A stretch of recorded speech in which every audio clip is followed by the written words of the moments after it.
2026ನೇ ಸಾಲಿನ ಸಿಇಟಿ ಫಲಿತಾಂಶವನ್ನು ಶಿಕ್ಷಣ ಇಲಾಖೆ ಪ್ರಕಟಿಸಿದೆ. ಇಂಜಿನಿಯರಿಂಗ್ನಲ್ಲಿ ಬೆಂಗಳೂರು ವಿದ್ಯಾರ್ಥಿಗೆ ಮೊದಲ ರ್ಯಾಂಕ್ ಬಂದಿರೋದು. ತನಿಷಾ ಕಾರ್ತಿಕ್ಗೆ ಇಂಜಿನಿಯರಿಂಗ್ನಲ್ಲಿ ಮೊದಲ ರ್ಯಾಂಕ್ ಬಂದಿದೆ. ಟಾಪ್ 10 ನಲ್ಲಿ ಬರುವಂತ ನಿರೀಕ್ಷೆ ಇತ್ತು.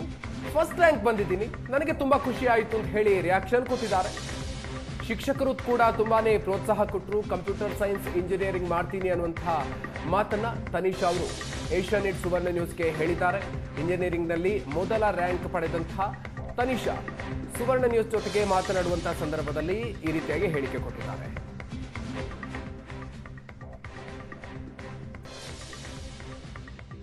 ಇಂದು ಸಿಇಟಿ ಫಲಿತಾಂಶ ಪ್ರಕಟಗೊಂಡಿದ್ದು ರಾಜ್ಯಕ್ಕೆ ಪ್ರಥಮ ರ್ಯಾಂಕ್ ಪಡ್ಕೊಂಡಿರುವಂಥ ತನಿಷಾ ಕಾರ್ತಿಕ್ ನನ್ನ ಜೊತೆ ಇದ್ದಾರೆ. ಅವ್ರನ್ನ ಮಾತಾಡಿಸ್ತೇನೆ. ಎಷ್ಟು ಖುಷಿ ಆಗ್ತಾ ಇತ್ತು, ಅದ್ರ ಜೊತೆಗೆ ಹೇಗಿತ್ತು ಅವ್ರದ್ದು ಸ್ಟಡೀಸ್ಗಳು ಅಂತ ಕೇಳ್ತಾ ಹೋಗೋಣ.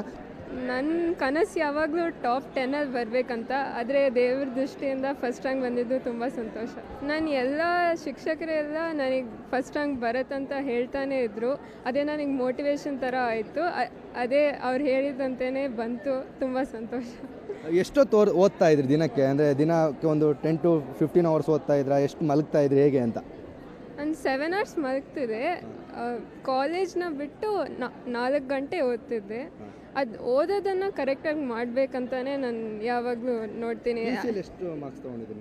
598 ಬಂತು. ಸ್ಟೇಟ್ ಸೆಕೆಂಡಲ್ಲಿ ಬಂದಿದ್ದೀನಿ. ಅಂದರೆ ಹೇಗೆಲ್ಲ ಓದ್ತಾ ಇದ್ರಿ? ಅಂದರೆ ಈ ಟೈಮಿಗೆ ಈ ಸಬ್ಜೆಕ್ಟ್ ಓದ್ಬೇಕು, ಅಥವಾ ಕೆಮಿಸ್ಟ್ರಿ ಯಾವ ಟೈಮಲ್ಲಿ ಓದಬೇಕಿತ್ತು, ಮ್ಯಾಥ್ಸ್ ಯಾವ ಟೈಮಲ್ಲಿ ವರ್ಕ್ ಮಾಡಬೇಕು, ಆ ಥರ ಏನಾದರೂ ಸ್ಕೆಡ್ಯೂಲ್ ಮಾಡ್ಕೊಂಡಿದ್ರಾ, ಅಥವಾ ಟ್ಯೂಷನ್ ಏನಾದರೂ ಹೋಗಿದ್ವಾ, ಅಥವಾ ನೀವು ಸೆಲ್ಫಾಗಿ ಓದ್ಕೊಂಡಿದ್ದ, ಹೇಗೆ ಅಂತ? ಎಲ್ಲ ಸೆಲ್ಫೇ ಮಾಡಿದ್ದು. ಟೈಮ್ ಟೇಬಲ್ ಅಷ್ಟೇನು ಇರ್ತಿಲ್ಲ. ಟೈಮ್ ಎಲ್ಲ ನೋಡ್ಕೊತಿದ್ದೆ, ಈ ಟೈಮಲ್ಲಿ ಓದಬೇಕಂತ. ಆದರೆ ಯಾವ್ದು ಓದಬೇಕಂತ ಹಾಗೇನು ಪ್ಲ್ಯಾನ್ ಮಾಡ್ಕೊಂಡಿಲ್ಲ, ಯಾವ್ದು ಅನಿಸ್ತೋ ಅಷ್ಟೇ. ಅಂದರೆ ಈಗ ಸ್ಟೇಟ್ಗೆ ಫಸ್ಟ್ ರ್ಯಾಂಕ್, ಫಸ್ಟ್ ರಿಸಲ್ಟ್ ನೋಡಿದ ತಕ್ಷಣ ಯಾರು ಫಸ್ಟ್ ರಿಸಲ್ಟ್ ನೋಡಿದ್ದು, ಆ ಖುಷಿ ಹೇಗಾಯಿತು, ಆ ಸಂಭ್ರಮ ಹೇಗಾಯಿತು? ಯಾರು ನಿಮ್ಮದು ಫಸ್ಟ್ ರಿಸಲ್ಟ್ ನೋಡಿದ್ದಂತ? ಆ್ಯಕ್ಚುಲಿ ನಾನು ನನ್ನ ಫ್ರೆಂಡ್ಸ್ ಜೊತೆ ಮುಂದೆ ಅಲ್ಲಿ ಕುತ್ಕೊಂಡಿದ್ದೆ. ಫೆಲಿಸ್ಟ್ರೇಷನ್ ನಡೀತಾ ಇತ್ತು.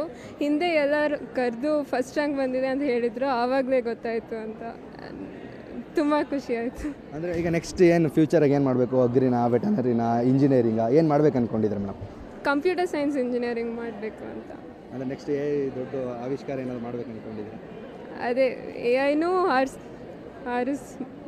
ಥರ ಮಾಡಬೇಕಂತ. ಅಂದರೆ ನೆಕ್ಸ್ಟ್ ನಿಮ್ಮ ಜೂನಿಯರ್ಸ್ಗಳಿಗೆ ಏನು ಹೇಳ್ತೀರ? ಅಂದರೆ CET ಪ್ರಿಪೇರ್ ಆಗುವಂಥವ್ರಿಗೆ ಫಸ್ಟ್ ರ್ಯಾಂಕ್ ಬಂದಿದ್ದೀರಾ, ನಿಮ್ಮ ಜೂನಿಯರ್ಸಿಗೆ ನೀವು ಸಜೆಷನ್ ಕೊಡೋದಾದ್ರೆ ಏನು ಕೊಡ್ತೀರಾ?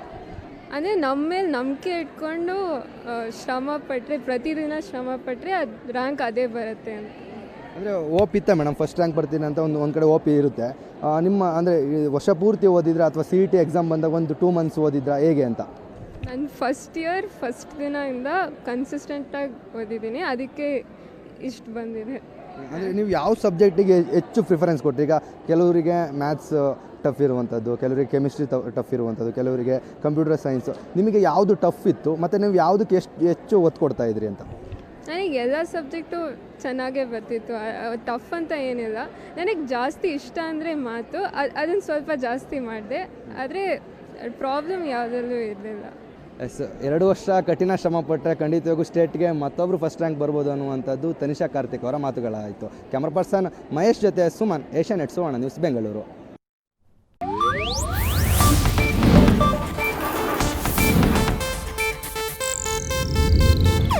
ಇದು ಏಷ್ಯಾನೆಟ್ ನ್ಯೂಸ್ ನೆಟ್ವರ್ಕ್ ಪ್ರಸ್ತುತಿ.